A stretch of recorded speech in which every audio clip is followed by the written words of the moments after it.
Yo, what is going on, everyone? My name is Nick, or the Notorious Fantasy, and in today's video, we're going to be talking about the safest running backs to draft for fantasy football in 2021. Inside of this video, I'm going to be talking about 4 running backs that I feel like are ultra safe at their current average draft position for fantasy football drafts. So if you guys are new and you end up enjoying this video, please make sure that you hit that subscribe button down below, because not only is it free, I put out content every single day to help you guys win that 2021 fantasy football championship. And whether you're new or not, please make sure that you do hit that like button down below. It helps boost this video up the algorithm so that more people like yourself can see this wonderful video. So I hope you guys do end up enjoying today's video. And real quick, please make sure that you guys do comment who your favorite safe running back to be drafting for fantasy football in 2021 is. Maybe they're on my list, maybe they're not, but that's okay. I love talking to you guys in the comment section. So without further ado, let's get into it. We begin with the first player here based upon average draft position. That is Derrick Henry of the Tennessee Titans, underdog ADP, running back number 3, overall pick 3.4. Now, when it comes to Derrick Henry, he goes in a variety of ranges in drafts, basically anywhere from pick 2 through 5. I feel like number 1 is basically locked in with Christian McCaffrey. Obviously, there will be some variance in some leagues. Someone will take Dalvin Cook or maybe Saquon or maybe even Derrick Henry at the number 1 overall pick. But in a majority of leagues, I would say 95% of the time, someone is going to be taking Christian McCaffrey at number 1 overall. And that's where it leaves that 2 to 5 range at running back, because running backs are typically the first 6 picks of the draft. You rarely ever see a wide receiver, a tight end, or a quarterback get picked that high, just based upon the fact that people want to get their workhorse running backs early. So why not get a very safe running back in Derrick Henry at the number 3 overall pick? In 15 games, Derrick Henry finished as the running back 3 in PPR last season, running back 2.5 PPR, and running back number 1 in standard, averaging 20.8 PPR points per game, 20.2 half PPR points per game, and 19.6 standard points per game. Meaning, from a points per game perspective, Derrick Henry was the running back 4 in PPR, as well as in half PPR, as well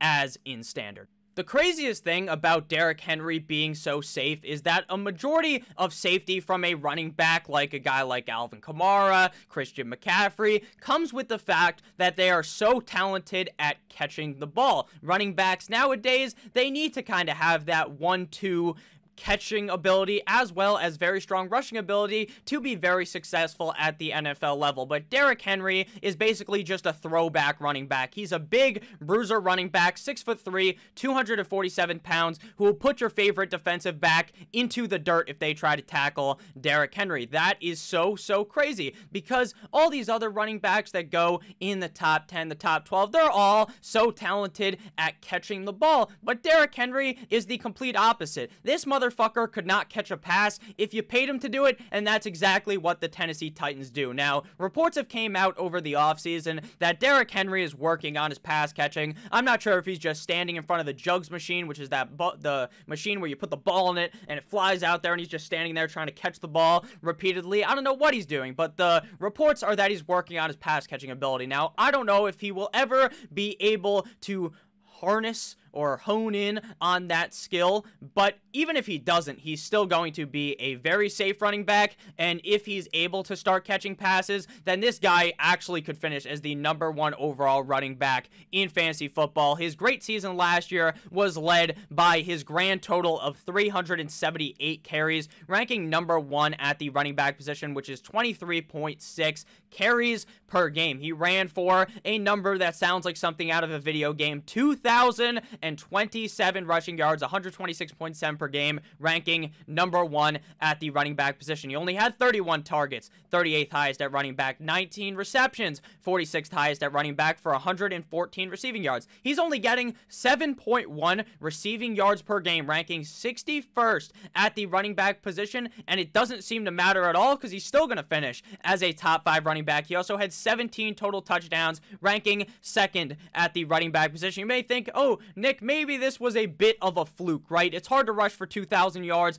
I completely agree. But in 2019, this guy was also ran into the dirt. 303 carries, 20.2 per game, ranking number 1 at the running back position. 1,539 rushing yards, leading the league yet again, number 1 overall. 18 total touchdowns, ranking 3rd at the running back position, and with little targets, little receptions, little receiving yards, obviously because he's not that good at catching the ball, and they don't even try to throw the ball to him because they kind of know that already in Tennessee. So what's the difference between 2019, 2020, and 2021? For one, I think that Derrick Henry now has the best offense he has ever been in his career. Ryan Tannehill, A.J. Brown, as well as Julio Jones. This is going to be a loaded offense, and I believe that the way that this team's going to be able to maniacally move the ball up the field, that Derrick Henry is destined for a great season. I think he can score even more touchdowns than he scored in 2019 and 2020. That shouldn't even be a hot take, really, because there's one more game this year. There's 17 games, but I just feel like this offense is going to be able to score so easily with Julio, A.J. Brown, and Derrick Henry. How do you play run defense? How do you play, like, stack the fucking box when Julio Jones is going to beat the shit out of your defensive back? And then on the other side, you look, and A.J. Brown's doing the exact same thing. It's going to be very hard to stop an offense with this much firepower. And once you get onto the 1-yard line, or the 5-yard line, you just hand the ball off to Derrick Henry, and a majority of the time, he's going to waddle his way directly into the end zone. And even if it's through like 6 guys, he'll just stiff arm them all into the dirt, and then he ends up scoring a touchdown. Derrick Henry is this crazy breed of running back, and he is on such a good team that there is really no reason to doubt that Derrick Henry should not be able to finish as a top 5 running back yet again, or maybe even eclipse what he did last year and be the number 1 overall running back in fantasy football. Obviously, Derrick Henry is technically a better pick in standard because he just doesn't catch the ball like you need in half PPR or full PPR. But like I said, he still finishes running back 3 in PPR and 2 in half PPR without even catching the fucking football. So I think that Derrick Henry is a safe running back yet again. There's certainly an argument that I can understand of eventually the tires are going to have too much tread on him. He's going to fall off. But I will understand that argument when I see it. Once I see that Derrick Henry is starting to show any signs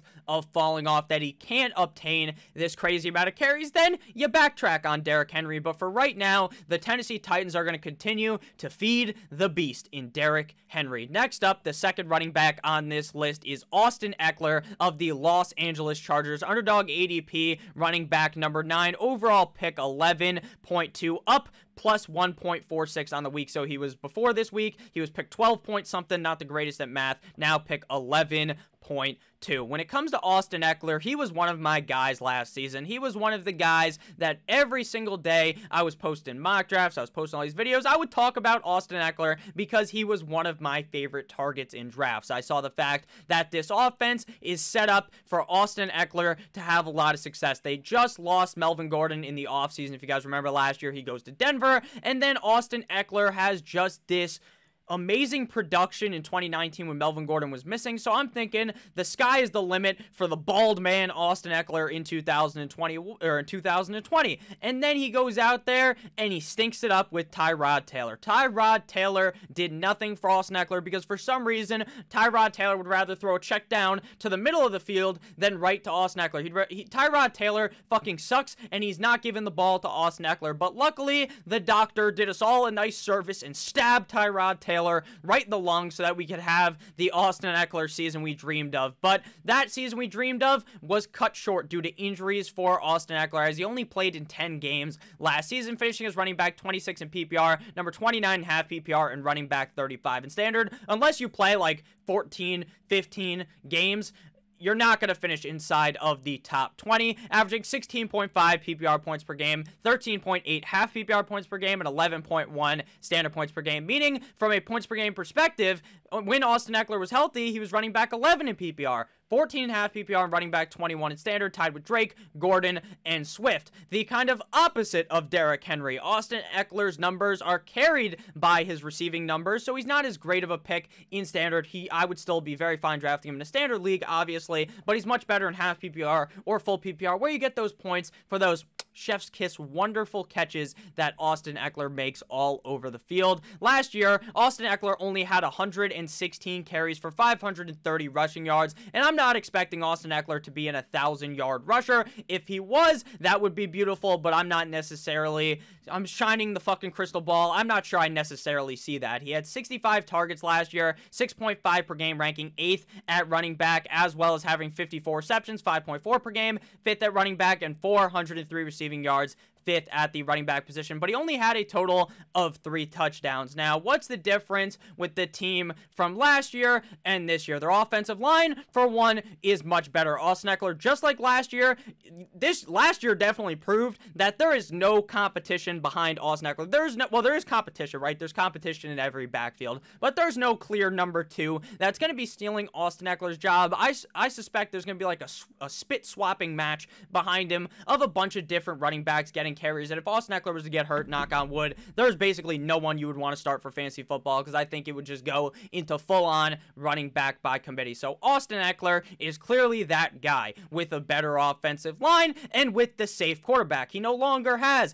Tyrod Taylor to fuck everything up because he has no idea how to dump the ball off to one of the best players on his team. He has the reigning offensive rookie of the year, the Pepsi man himself, Justin Herbert the pervert, and I believe that Austin Eckler is gonna need a fucking spacesuit, because this guy's fantasy value is going to take you to the moon, to Uranus, to Mars, wherever you can blast off into space to, because Austin Eckler is going to carry your fantasy team off the back of his amazing receiving ability. The more I think about Austin Eckler, the more I want to move him up to be like a top 8 running back for fantasy football, because I believe that as running back number 9, you are taking basically near his floor. His upside is a top 5 running back because of that receiving upside and because of how much better I believe the scheme will be now without Anthony Lynn's dumbass being the head coach of the team. Now, Anthony Lynn never held back Austin Eckler, and Austin Eckler succeeded in Anthony Lynn's scheme, but I just believe this team will be a lot better. And if that defense is actually able to stay healthy, which you're going to have to say a prayer to the football gods that that defense stays healthy, because for some reason the Chargers defense is just cursed. They typically always coming into the year are a defense that I think is going to be really good, and then by week 4 they have third stringers in. But if that defense is able to stay healthy and the offense is as strong as I believe it will be, you're just building a gauntlet like Thanos has of reasons for the fact that they're going to run the ball later in the game, because when you have an offense that scores a lot of points, which means they're going to be potentially up in games if the defense is able to hold the wall and play well. And then if the defense plays well with the great offense, you know what you do later in the game when you're up? You hand it to Austin Eckler, or you design plays to screen it to Austin Eckler so that he can get the ball in his hand, because all you got to do is give it to Austin Eckler and he is going to make the defenses miss. Austin Eckler is one of my favorite running backs in the NFL, and I feel ultra safe with drafting this guy where he's going at pick number 11.2 right now, and underdog ADP running back number 9. We are about halfway into this video, so real quick, I'd like to ask that if you guys have ended up enjoying thus far, please make sure that you hit that subscribe button if you are new, and again, please make sure to hit that like button as well. It helps boost these videos up the algorithm so that more beautiful people like yourself can see them. So next up, we got a running back that for some reason is a bit controversial. Every single time I talk about this guy, the comment section lights up in somewhat of a negative fashion. Now, I kind of understand where the comments are coming from, and I'm sure I'll see them again in this video, but I am just not with the takes that a lot of people have. For Chris Carson, again, you can think the opposite of me. I have no hatred towards you if you think that any of these running backs are going to suck. If any of these players that I like you think are going to be bad, that's okay, because I like to make these videos so that you guys think. It's a thought-provoking experience. So if you guys have anything to say about any of these players that you don't like, let me know down below, and I'd love to talk about it. So Chris Carson, running back of the Seattle Seahawks, is my next ultra safe running back. Underdog ADP running back number 18, overall pick 35.2. Now, when it comes to Chris Carson, I believe this guy is the definition of safety. You go in the Webster's dictionary, you Google safety, a picture of condoms won't show up, a picture of one of those hard hats that the construction men wear won't show up. You know what will show up? A picture of Chris fucking Carson. And you want to know why? It's because for some reason, Pete Carroll fails to understand that he is one of the better quarterbacks in the NFL and that he doesn't need to just run the ball. But what he continues to do is sit on the sideline, chomp on his gum aggressively, and then tell us that he wants to run the ball more. That's what we said at the end of the season. We need to run the ball more. Okay? And even when they weren't committing to running the ball necessarily a lot last year at times, they were letting Russ really cook it up. Chris Carson was still successful in 12 games, finishing as running back 19 in PPR, 17.5 PPR, and running back 16 in standard, averaging 15.6 PPR points per game, 14.1 half PPR points per game, and 12.6 standard points per game. Meaning, from a points per game perspective, Mr. Carson was running back 14 in PPR, 14.5 PPR, and running back number 13 in standard, and currently coming off the board severely under that at running back number 18. Now, you guys know that the Seattle Seahawks like to run the ball. I just talked about it, and that bodes quite well for Chris Carson because he is the clear workhorse running back on this team. The guys behind him, Rashad Penny, every year you will see a bunch of people get down on their knees preparing to give a Riley Reid-esque suck to Rashad Penny, and at the end of the day, it never ends up working because Rashad Penny can't stay healthy, and he's simply not that guy that Chris Carson is. Chris Carson is the lead back in this backfield. He's been playing super well for years, and no one seems to give Chris Carson the kind of talk that I do, or that some people give him, because no one really gives him the praises for being as good of a running back over the last couple of years as he has been. 6 feet tall, 218 pounds. Last year, Chris Carson had 141 carries for 681 rushing yards. He also had 46 targets, which is about 3.8 per game, 21st ranked at the running back position. He had 287 receiving yards, 20th ranked at the running back position with 37 total receptions, 18th ranked at the running back position, as well as having 9 total touchdowns, ranking 16th at the running back position. The Seattle Seahawks defense last year was lackluster, to say the least. Lackluster is kind of an understatement, if I'm being honest with you. At the beginning of the year, they brought in Jamal Adams. They traded all these picks for Jamal Adams, and you're like, all right, this is gonna be return of the Legion to fucking boom out here, and then they end up playing like shit. Like, they're getting bent over by any quarterback. And then as the season went on, the puzzle pieces started connecting, and boom, their defense looks good. And you know what's good about having a great defense? You can run the ball more because your offense, especially when you have a good offense, it's kind of the same argument with the Chargers, with the Seattle Seahawks. Hopefully the Seattle Seahawks defense, again, is better because last year it was pretty confusing. But hopefully they're running on the steam they had towards the end of the season, and Chris Carson is going to be seeing a lot of carries in this offense. I believe that he is by far and away the clear number 1 running back on this team, and there's really no debate about it. Looking back to just 2 years ago, in 2019, this guy had 278 carries, 18.5 per game, ranking 5th at running back for 1,231 rushing yards, 5th at running back, and that's because he only missed 1 game in 2019. He also had a grand total of 46 targets, 37 receptions, 267 receiving yards, and 9 total touchdowns. It's because when Chris Carson is healthy and the Seattle Seahawks team is running how it should, Chris Carson is going to dominate because Pete Carroll likes to run the football. To me, it's very simple.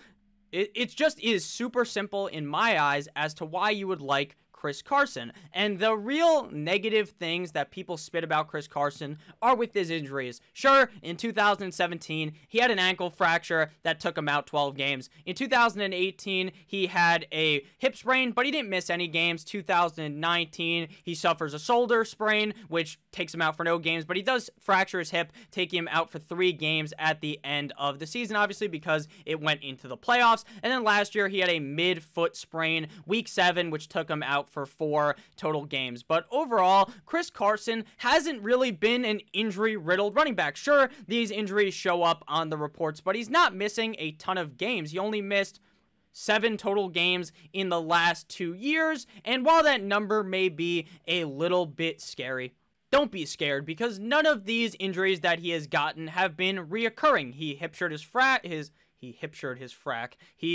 fractured his hip, right? Missed a couple of games, and then he got a foot sprain. Those are not connected at all. None of these injuries are connected. It's not like he tore his ACL or anything, repeatedly tears it. No, that's not what happens. So again, I'm not a fucking doctor, and I will have a doctor on in a couple of weeks to be explaining to you guys these things so that you don't have to just hear it from me. You hear it from a real doctor. But Chris Carson should be fine. And when he's healthy, this guy is a potential running back one that you found in like the 4th round, the 3rd round of your draft, and you should be very happy drafting him where you are right now. And final player, this is a guy I've done a full 180 on. I talked about it in yesterday's video, but now we're going to put the numbers to the argument. That's running back of the Chi-Town Bears, David Montgomery. Underdog ADP 42.2, running back number 20 off the board. Now, just a couple of weeks ago, if you asked me how I felt about David Montgomery, I was a bit squeamish. I was a bit worried. I was thinking, you know what? Like, Matt Nagy is an idiot. Hopefully the defense plays good. That'll be fine. But Tariq Cohen is back, which limits David Montgomery's receiving upside. But then it clicked when I saw this video of Matt Nagy and David Montgomery talking. And David Montgomery was basically saying that all these fantasy analysts, CBS, ESPN, myself included, he didn't watch my fucking video where I had him listed as like running back 20, right? He's not seeing that, but he's talking about in general. All these people have me ranked so low. Coach, give me the ball and I will prove them wrong, is basically what he said in that video. You can probably find it on the internet. It's honestly beautiful because David Montgomery is basically playing with a chip on his shoulder. He believes that no one else believes in him. And for the past 2 years, I have believed in Derrick Henry. I have been shouting from the mountaintops that David Montgomery will be that guy in Chicago, how talented he is. And it didn't necessarily click his rookie year, right? He didn't play all that well. But last year, David Montgomery in 15 games finished as running back 4 in PPR, as well as in half PPR, running back 6 in standard,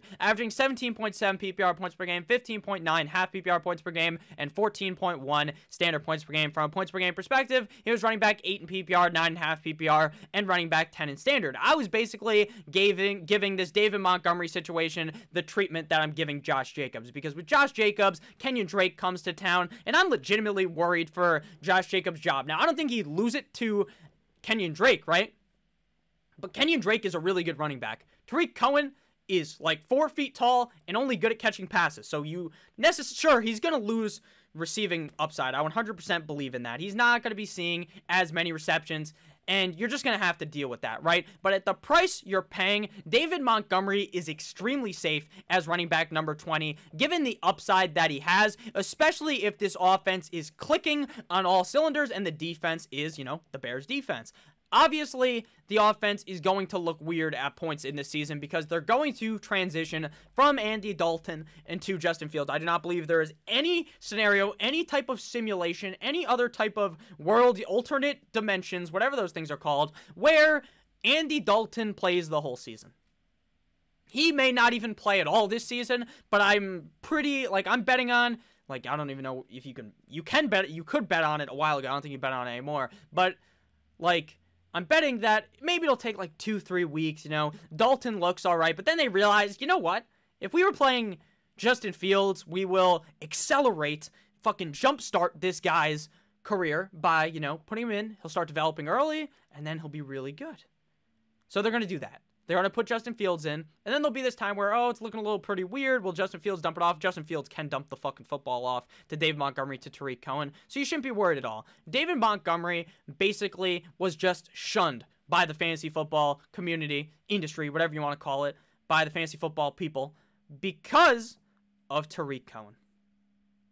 And originally it made sense to me, but the more and more I put my thinking cap on and got here and looked at the numbers, I realized that David Montgomery is going to lose targets, but that does not matter at the end of the day because he's still not going to be losing a lot of carries to Tariq Cohen. Tariq Cohen's not going to steal carries away from him. He's still going to be the monster we saw last season. David Montgomery had 347 carries. That'd be a crazy number. 247 carries, 4th at running back. He had 1,070 rushing yards, 5th at running back. He had 68 targets, one off of being very nice with 69, 6th highest at running back. He had 54 receptions, 5th highest at running back, 438 receiving yards, 4th at running back, and a total of 10 touchdowns on the season, ranking 10th at running back. So sure, you take some of the targets out of the equation, but he still was getting the 4th highest amount of carries at the running back position in the NFL. And that's not because Tariq Cohen was gone. Tariq Cohen is not going to steal carries from David Montgomery.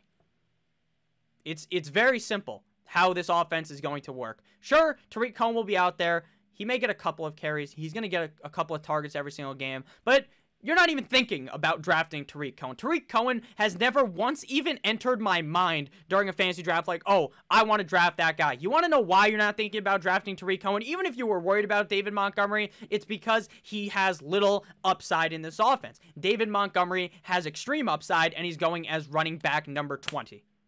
So to me, David Montgomery is very safe. If he was going as running back 12, running back 10, then I'm going to pivot back. I'm going to get worried. I'm going to get nervous because Tariq Cohen's going to steal the targets. But at running back 20, that seems like his floor. Is running back 20. His ceiling is probably top 12. And if Cohen was to get hurt again, it could be top 5 for David Montgomery. Top 5, and he's not 2, and he's not 3, and he's not 4, and he's not 5. He could be number 1. Number 1. So thank you guys for watching this video. If you guys did end up enjoying at any point during this safest running backs to draft video breakdown, please make sure that you hit that subscribe button down below because, again, not only is it free, I put out content every single day to help you guys win your 2021 Fantasy Football Championship. So thank you guys again for making it this far in the video. I love you guys all. Make sure you stay safe. Happy Thursday. Only one more day of the work week, and then it's the weekend, baby. I love you guys all. Stay safe. And always remember to have a great rest of your guys' day. I love you guys. Goodbye.